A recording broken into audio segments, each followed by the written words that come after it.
It's funny, it reminds me, I was driving home after my first episode of 6 Feet Under. I was in a van with Dan Adius, who directed my first episode, and it was the last day. And I said, thank you so much. The episode turned out exactly as I imagined it.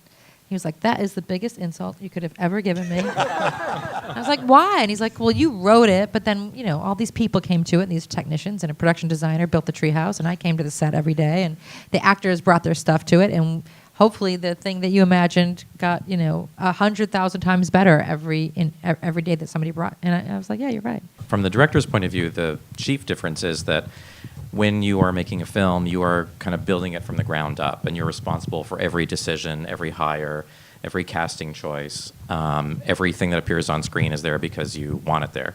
When you're working in television, you are kind of serving a number of masters.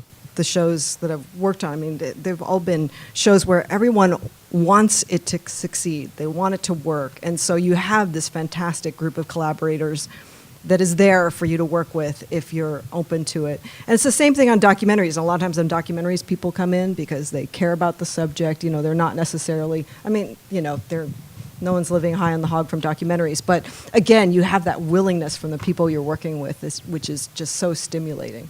When you think about Amazon and Netflix for that matter, and really the fact that there's all this money up there in Silicon Valley, it's not Hollywood money, it's Silicon Valley money. It's in the hundreds of millions, if not billions. And the CEOs there have all been to Burning Man. It's a completely different, there's not that sense of like some corporate dude who's looking over my shoulder and deciding whether or not my content resonates with the sort of straight white American male. The art house movie audience that used to be like, I'm going to get off my ass and go see the new Jim Jarmusch movie at the Sunset 5. It's like, why the hell should I do that when I can stay home and watch Mad Men? There is the convenience of it is like just tremendous. You have like such quality at your fingertips. Do you find that sad? Do you bemoan the loss of the communal viewing experience? I don't at all. I never understood why I was making a movie to be watched by 20 people at the Sunset 5.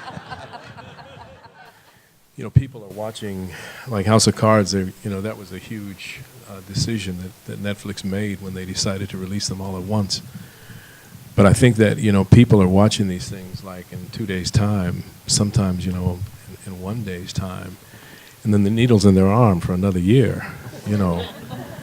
And I think that what's going to happen with more people following that model, it's going to create an appetite for more shows to fill that void, because 12 months is a long time to wait. I remember the first time I turned in a script for my first script for 6 Feet Under. Alan Ball wrote me an email saying, fucking love it. And I was like, great.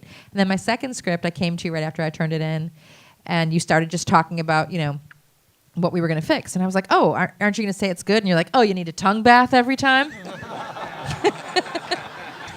You remember that? Yeah, it was a really good day that day.